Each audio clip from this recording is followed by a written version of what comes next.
Njagala kwebaza ttiimu eno ebadde ebuuza ebibuuzo eyababbinkanya nti nammwe enteekateeka tetambudde bubi, mwebale nnyo mwebalire ddala okuggyayo amaanyi gaffe nga leediyo Buddu. Kuba ffe tukolera ku mulamwa gwa kukendeeza, si kutaba na nsobi naye kuzikendeeza kuba tuli bantu. Njagala ne kwebaza ttiimu eno eyababbinkanye okwewaayo nga kansala bw'agambye kambeere nze kamwa koogera singa ebibuuzo ebimu babadde babibuuza nze mbadde nja kudduka buddusi ne kinyinze mbadde sijja kyogera, mbadde nja kuwummuza akazindaalo tambule butambuzi. Naye mwebale nnyo mwebalire ddala okubeera abavumu. Abaana abo bavudde mu baana bangi, mwami Kalema ono ajja kubannyonnyola. Tutandika n'abaana bawerako eba ttiimu nnene ne tugenda nga tusunsula mpaka lwe tusibira ku abo abataano be musobodde okulaba olwaleero. N'olwekyo njagala kubeebaza n'abasomesa ababasomesa n'amasomero gye mwavudde. Njagala n'okwebaza amasomero g'endabye wano bali n'abalala abatudde wali. Nammwe njagala kubeebaza nti mwebale nnyo mwebalire ddala okulaga ttiimu zammwe zino obuwagizi n'okujja, kubanga ayigidde ku leediyo n'ayigidde wano baawukana. Bingi nnyo bye tuyigidde wano including ffe kennyini abategesi. Nange ebyaddala nina byenjigiddewako, kubanga twatuula mu lukiiko nga tulina ebifo nga 4 bye twali twagala okukoleramu enteekateeka eno, naye ne tulonda bukomansimbi eno olw'ensonga eziwerako. Esooka twakizuula nti twali tuludde nga leediyo Buddu okujja mu kitundu kye ng'ate muli bantu baffe, ne tugamba enteekateeka eno nga tugijjako akawuuwo oluvannyuma lw'okugiyimirizaamu akabanga olwa COVID tugitwale bukomansimbi. Ekyo kimu. Ekyokubiri, ne tukizuula nti olw'okuba tuli ku nnono n'obuwangwa ne tugamba ate bukomansimbi wali perfect. Bwe tugenda eyo ne tutumbula Oluganda mu kitundu ekyo gye tuba tulaga ne tujja, naye nga gwali mukwano gwe gwatuleeta nga tweyame nti tujja kugukuuma, naye nammwe tubasaba nti nammwe mutuwe obweyamu obwo mubukuume. Ekyamaanyi ennyo kye mutukolera kuwuliriza leediyo Buddu, tewali kirala, just kuteekako n'owuliriza kyekyatuleese. N'olwekyo twagala okubeebaza nti ate mubaddewo, tetwawandiise kaadi, tetulina nnyumba gye twakonkonye, naye mubaddewo ne mugoberera enteekateeka eno. Ekyo kyekyabadde ekigendererwa kyaffe. Naye nga leediyo Buddu tuli ku mulamwa ogw'okutambuza n'okukulaakulanya ebyobuwangwa n'ennono nga tutumbula olulimi Oluganda. Kyova olaba omwana oli tusanyuse nnyo nga ku myaka egyo ayogedde nange kyembadde simanyi. Ebyaddala singa babadde bakuyimirizza wano nga nange nnyimiridde wano, kibuuzo kye kimu, mbadde nswala. Masita Kalema ndowooza okwo tekuba kuswaluka, si kuswaluka nga kisuse ku kuswalukuka. Kati mbadde nja kuswalukuka. Era n'ekibuuzo nenzamu n'enkibuuzo era tebakitta. Obunnya obuto obw'omwana obwo obusooka buyitibwa buti? Kiriko ssente? Tekiriiko.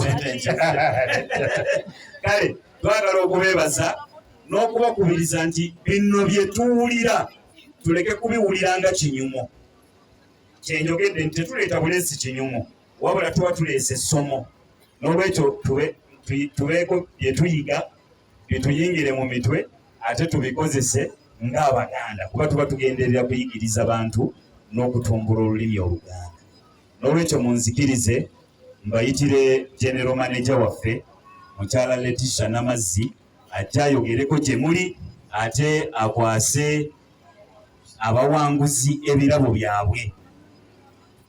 Mukyala Letitia, General Manager, akazindaalo kakulinze wano oyogereko eri abantu n'abawuliriza ba leediyo Buddu mu kaseera kano, ate n'okukwasa abawanguzi n'obugalo bwe bamuwadde weewaawo. Kuba obugalo munna obuweebwa General Manager bubadde bungi.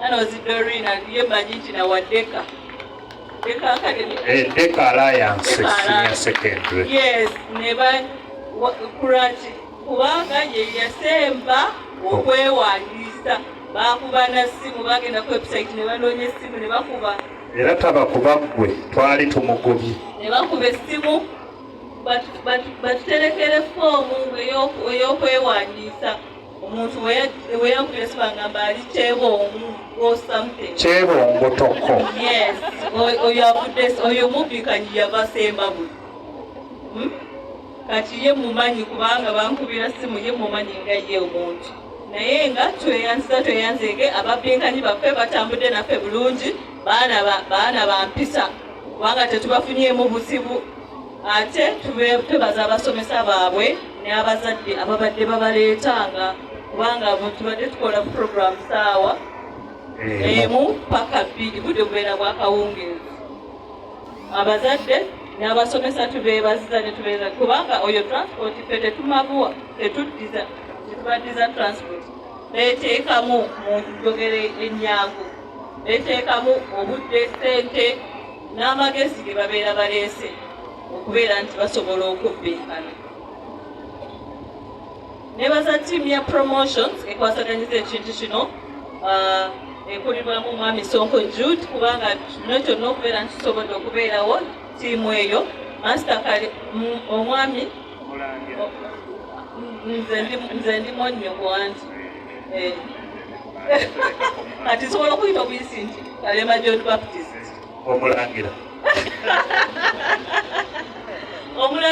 omulangira Jebbi Kalema akwasaganyiza ekintu kino bulungi n'abeera nti tukigusiza olunaku lwaleero era omuwanguzi w'olwaleero tujja mulaba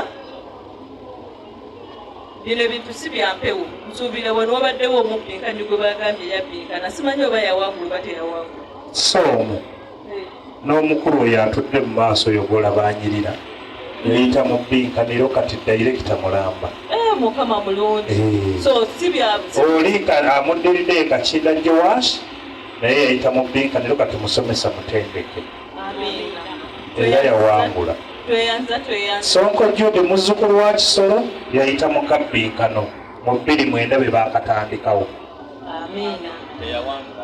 teyawangula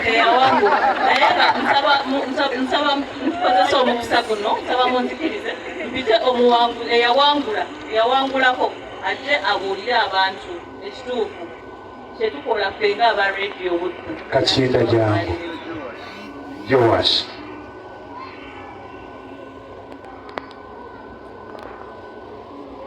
eyanziza nnyo nnyabo omukisa ogumpeereddwa okusookera ddala nebaza Mukama atubeezezza wano olwaleero era nenebaza rediyo yaffe eya rediyo Buddu okuvira ddala mu bukulembeze bwayo nenebaza naffe abantu munaddala b'ebukomansimbi okubeera wamu naffe amannya agange nze Kakinda Joashi era nga nze omuwanguzi wa kabbinkano akyaliko naye kati bagenda kunzijako naye tekijjawo obuwanguzi bwange owa 2019 era neyanzizza nnyo rediyo Buddu eno era ababbinkanyi baffe mbakakasa nti fiizi kyeke bagenda kugikuwa era ojja kgenda fiizi wo bamukuwe era nnyongera okukoowoola abantu bonna buli wonna wooli rediyo Buddu